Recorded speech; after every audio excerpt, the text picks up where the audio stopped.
Finally, I'm rid of that baggage. Starting today, my parents are moving in with me at my house. As soon as my parents passed away, my husband Mike, having demolished our family home, stood in front of its site and blurted this out to me, standing there in shock. "What are you talking about? Have you lost your mind? Hurry up and bring the inheritance to our place." At his words, I couldn't help but burst into laughter. So that's what this was all about, I realized. What? Why are you laughing? Don't you guys know? What are you talking about? Mike and my in-laws looked at me quizzically as I laughed. It was then that I told them the truth. My name is Misery Nathaniel. I was born the eldest daughter to ordinary office worker parents. I have one brother. A very normal family.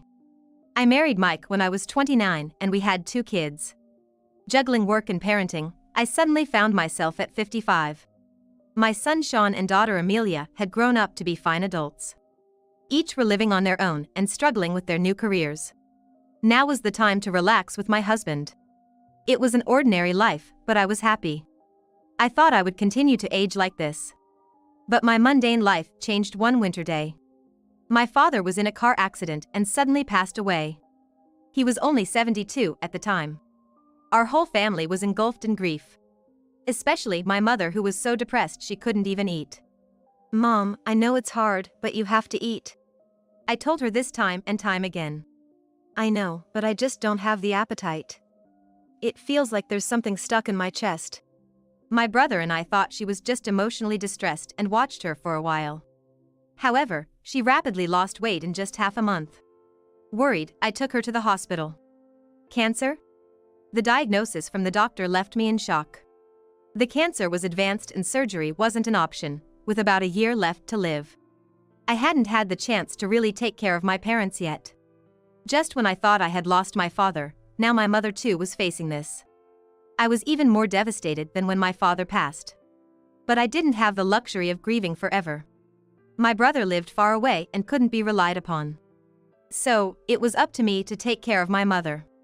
I immediately told Mike that I wanted to live with my mother. I couldn't leave her alone, both emotionally and physically, in her illness. But Mike's reaction was unexpected. "What? We just finished dealing with your dad's funeral and now I have to be dragged into more of your family's issues?" He said with a sigh, obviously annoyed. "You don't have to say it like that. Can't you just drive her to the hospital and back? Do we really have to live with her? I think she might feel lonely. If it's not okay, maybe I can just live at my family home for a while?" I suggested. Then Mike became indignant. "What? And who's gonna take care of my meals while you're gone?" "I'll come and cook, of course." "What about cleaning? Who's gonna do the laundry?" I fell silent. I intended to do what I could, but I couldn't do everything as before. Being confronted with this reality hurt. If someone said I was being selfish for wanting to care for and nurse my mother, I wouldn't be able to argue back. I'm sure my mother, being considerate, would say everything is fine as it is. But I really wanted to do something for my parents. "Fine, but I'm not helping with anything, you hear?" Mike grudgingly said to my silence. His attitude was arrogant, but he had ultimately agreed. "I'm sorry, and thank you."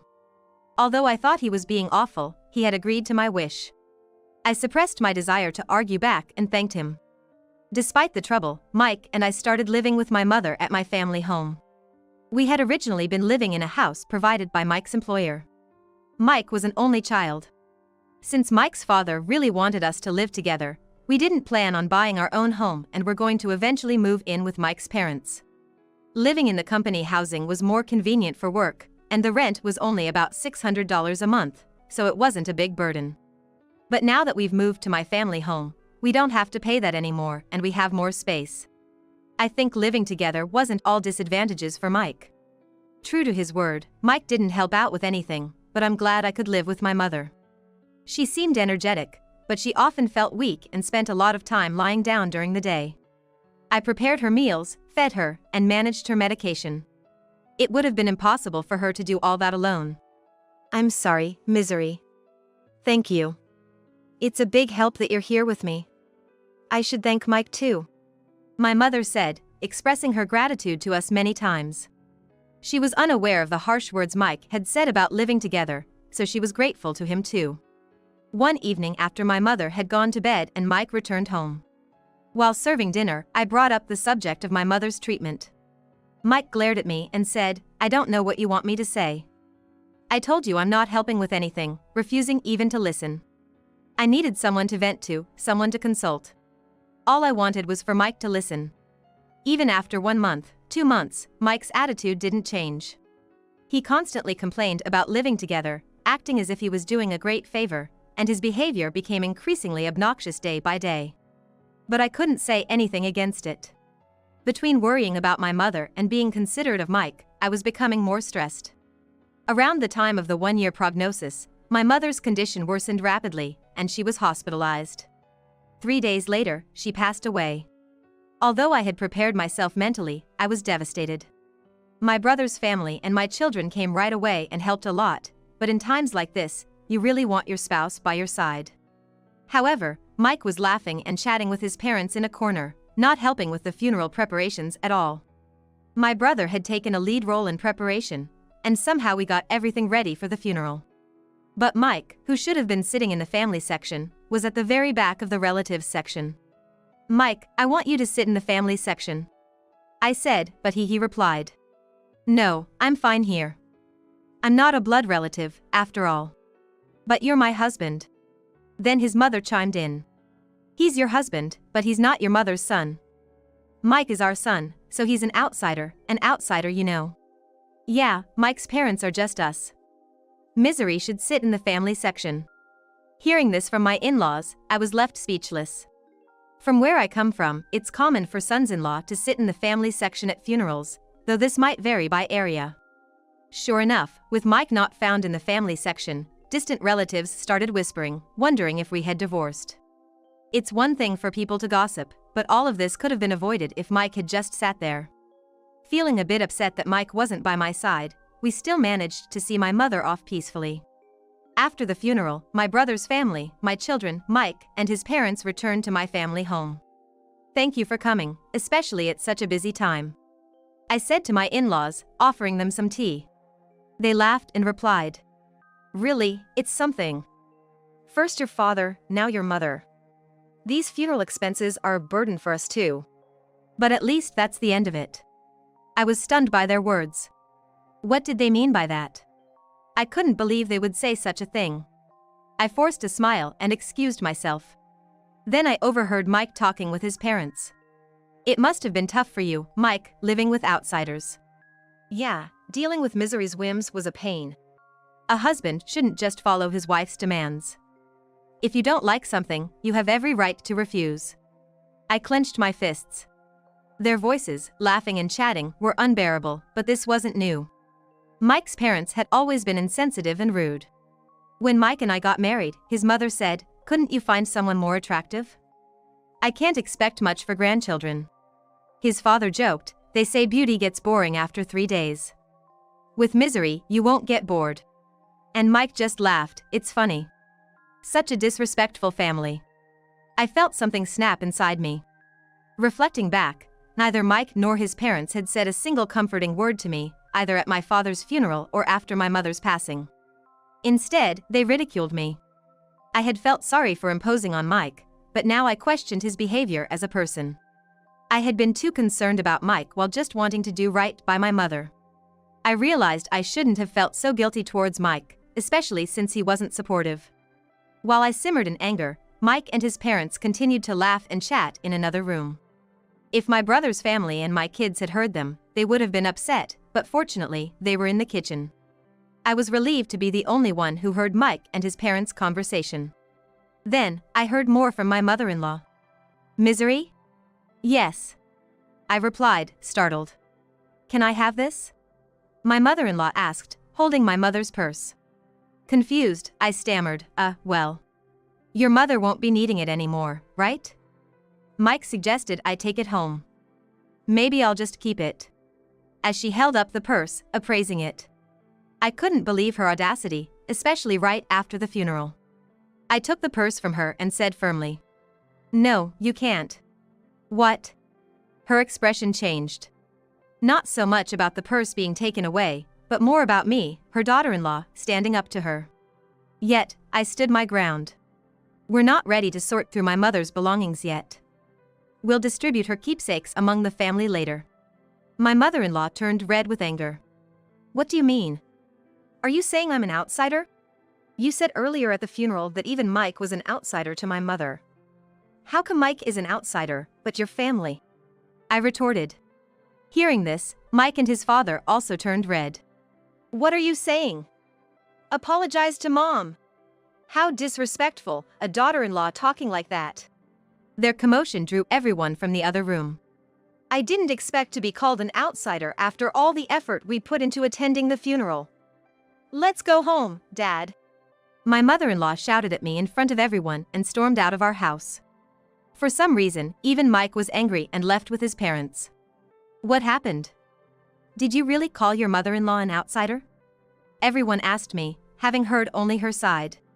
Taken out of context, it might have seemed like I was the one being harsh. But I explained the situation to everyone. Not a single person blamed me. Grandpa and Grandma should be more considerate of other people's feelings. That's just how Dad and Grandma and Grandpa have always been.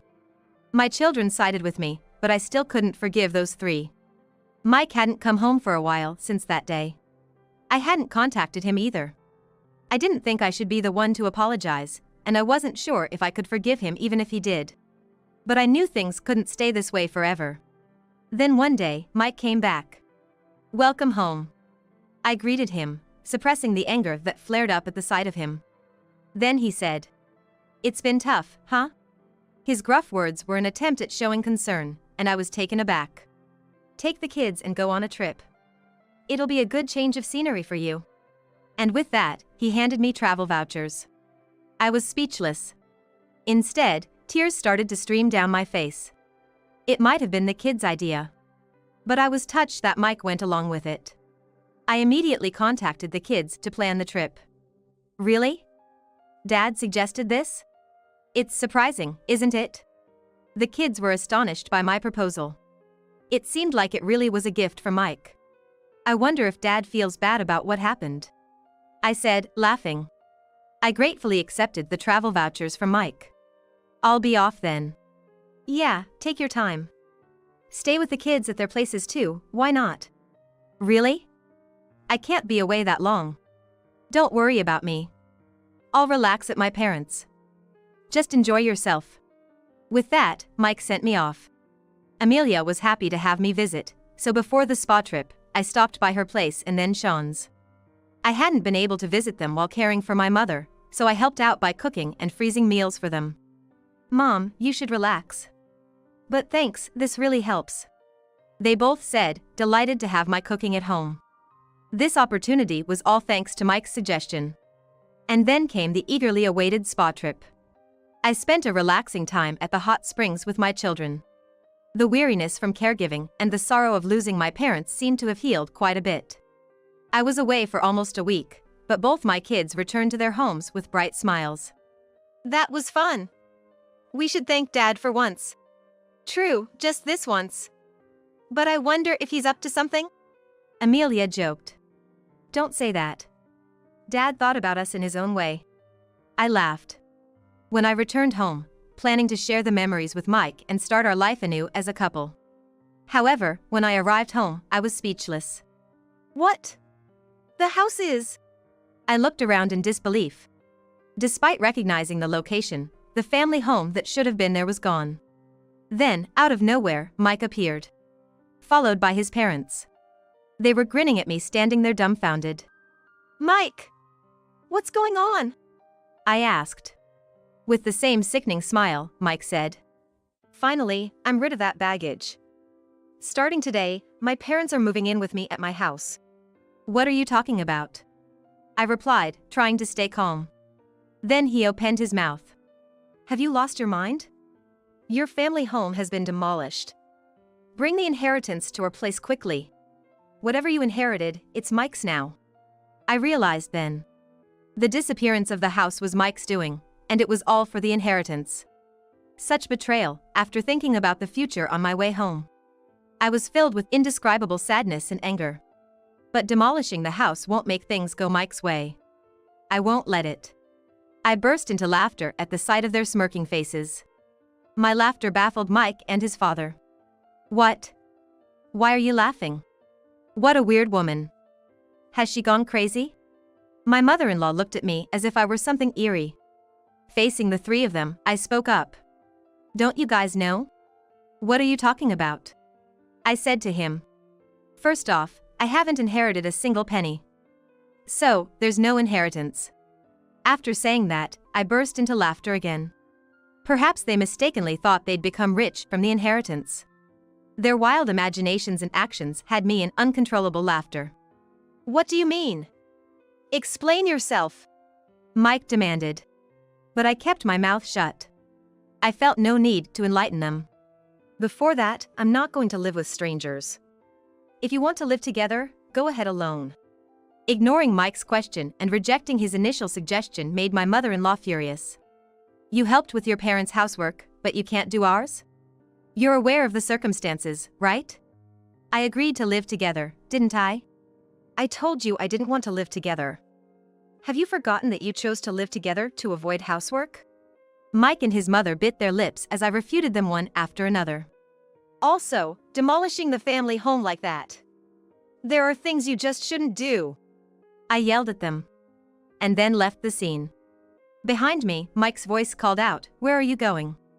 But I didn't look back. Right now, I needed to find a place to sleep for the night, and I really didn't want to see Mike's face. I immediately consulted a lawyer. Demolishing a house couldn't be that easy. The house is still in my mother's name. As I wondered which company had done it, an unbelievable truth came to light. Mike and his father had demolished it themselves. His father, who worked in demolition, enlisted the help of acquaintances and even rented heavy machinery. The planning was meticulous. Moreover, they even gave me travel vouchers to get rid of me. Tears welled up in my eyes at the realization of being deceived, and the frustration was unbearable. Is there any way to punish all three of them? As I tearfully explained my situation, the lawyer smiled at me kindly. Mike unlawfully demolished the house in your mother's name. He can be charged with property destruction and held liable for damages. Let's start by demanding a formal apology from Mike and his parents. I nodded in agreement. The lawyer quickly proceeded with the necessary actions. A few days later, Mike called me, furious about the legal notice he received. What's with this certified letter? Oh, you got it? You destroyed my precious house. Of course, you have to compensate. Compensate? We said we were moving to my parents' place. I demolished a house that nobody was going to live in. You should be thanking me, not asking for compensation. Now bring the inheritance and come back home, he said arrogantly. Thank me for demolishing my house? Don't make me laugh. And what inheritance? It's not even been settled yet, I shouted back over the phone. Mike was silent, seemingly taken aback by my anger, which I rarely displayed. The reason I laughed when the house was demolished was exactly this. I had a whole year with my mother. It was obvious that we would discuss matters of inheritance. So, I told my brother. I don't want anything. Give it all to you. As a result, he inherited all the cash and stocks. He insisted that I should have the house, as he lived far away and couldn't manage it. If I wasn't going to live there, it could even be rented out. That was the plan, for me to inherit the house. Anyway, either you and your father restore the house to its original state, or pay the amount specified in the letter. That amount of money. I was considering settling this amicably. Well, fine. If you can't pay, I'll file a police report and sue you, I declared. I'm sorry, I didn't think you'd get so angry. Of course I'm angry, what do you expect? He began to make excuses. He seemed to think that if my family home was gone, he wouldn't have to live with his parents. Especially, Mike's father had always desired to live together. Mike's father seemed to have a fondness for Sean and apparently wanted to live with him. Mike had refused to live together before, citing difficult commutes, but his parents thought I was the one against it. So, he convinced them by demolishing my house and making it seem like I'd move in with them with the inheritance. But I couldn't forgive him after hearing such a thing. Please, give me a break. I didn't mean any harm. Dad's sorry too. If he's truly sorry, then agree to the settlement. I said and hung up the phone. Mike kept calling and sending messages, apologizing. If you're sorry, just transfer the money. I pushed him away. I knew my childhood home couldn't be restored, but this was the only way I could process my unbearable feelings. Afterward, I stayed at Amelia's place.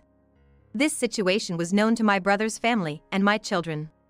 Although my brother must have been angry about our house being demolished without his consent, he said, "I won't interfere, but I'll help in any way I can. Do what you think is best, misery." Everyone condemned Mike's actions and supported me. A month passed without any compensation or alimony payment from Mike. During that time, there was no contact from him. I couldn't stay with Amelia forever. I wanted to get the money as soon as possible to at least establish a living foundation. Contrary to my wishes, something unbelievable happened. It was revealed by Amelia. "This apron looks a lot like Grandma's," she said, showing me her smartphone screen. I was surprised when I saw it.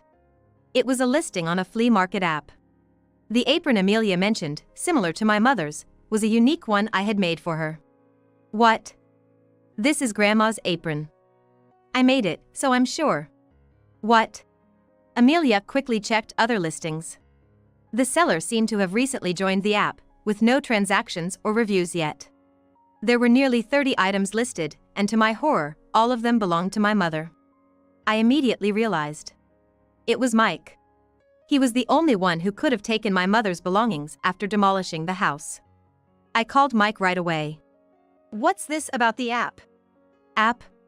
Mike responded, sounding annoyed. Furious, I thought Mike was pretending not to know. "Don't play dumb. You're selling Mom's things without permission, aren't you? Cancel those listings right now." Mike, sounding panicked, replied. "What? No, it wasn't me. Who else would do such a thing? I'm coming over right now to get everything back," I said and hung up, then immediately headed to Mike's parents' house with Amelia. "Where are Mom's things?" I demanded as soon as we arrived and called out for Mike. Confronting Mike at the door, he stuttered. I don't know anything about it. Tell the truth, Dad." Amelia joined me in pressuring Mike. He seemed flustered. Mike's parents, noticing our presence, came out. "Oh, Amelia, you're here?" Mike's mom greeted, smiling at the sight of her granddaughter. Angry, Amelia said, "Grandma, tell Dad to tell the truth." "The truth?" "Grandma's belongings that passed away recently, Dad seems to be selling them."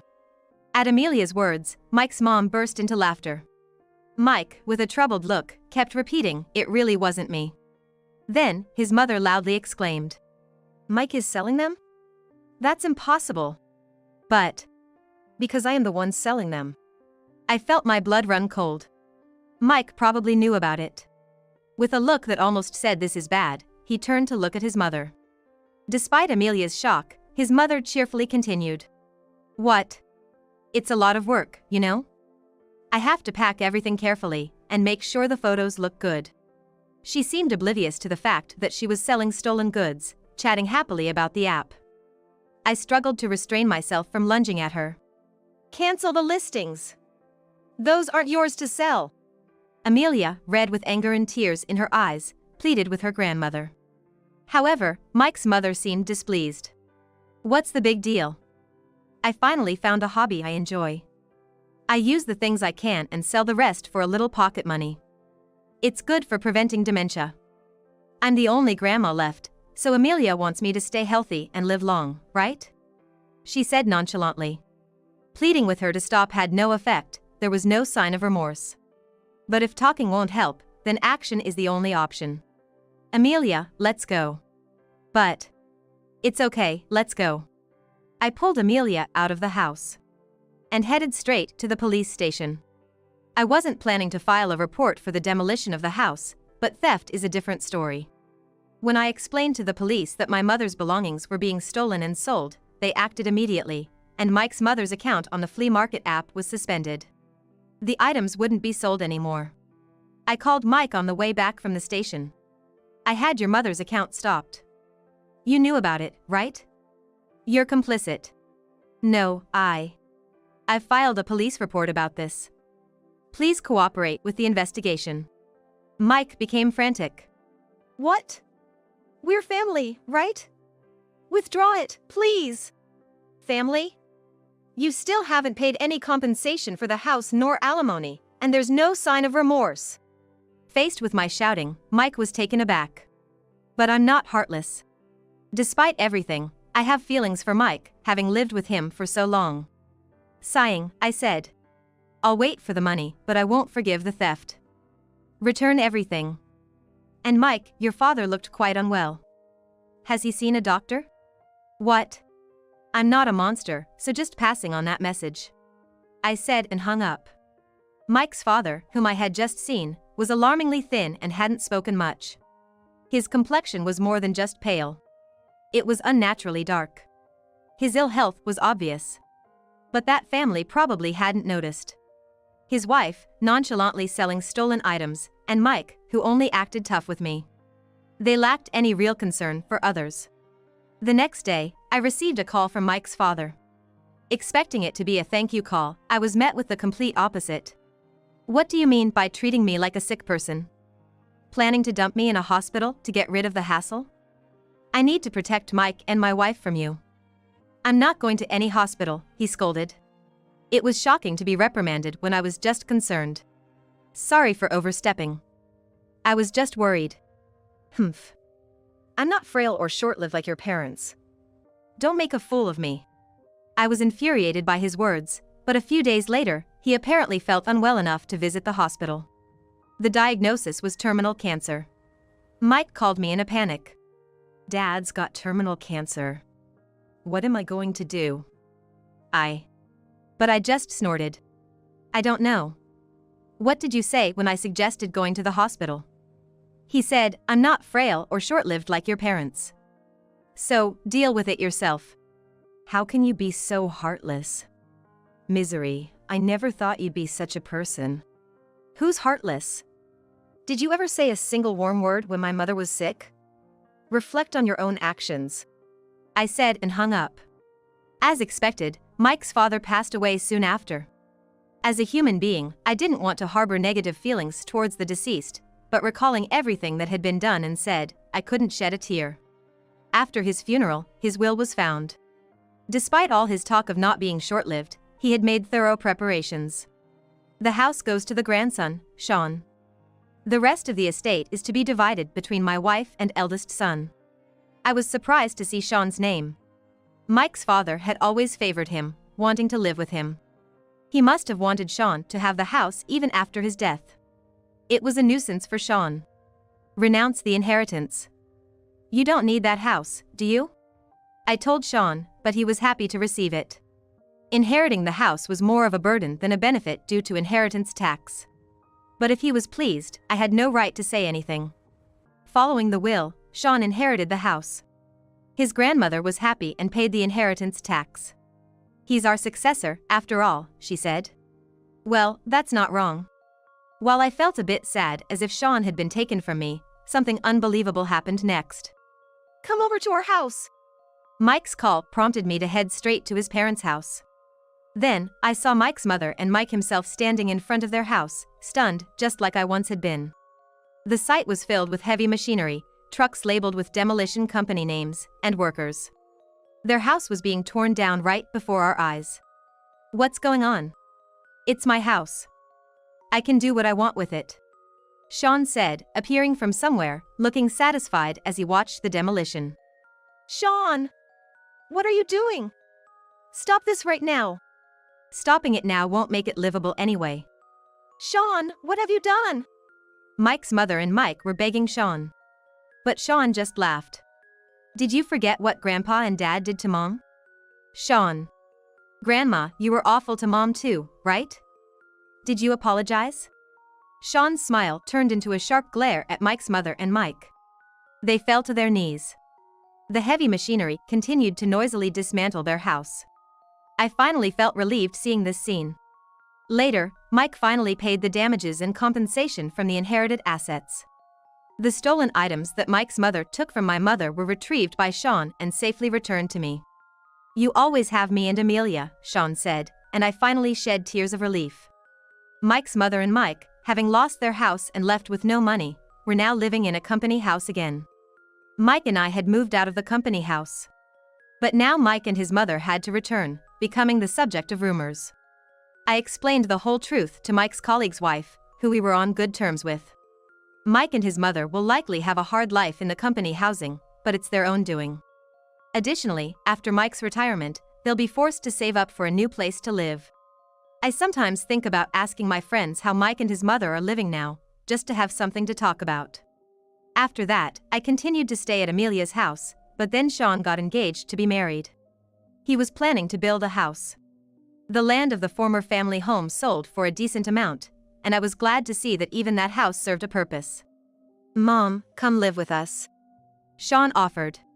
His fiancée welcomed me warmly. Since I couldn't keep relying on Amelia, who lived alone, indefinitely, I decided to take up on Sean's offer.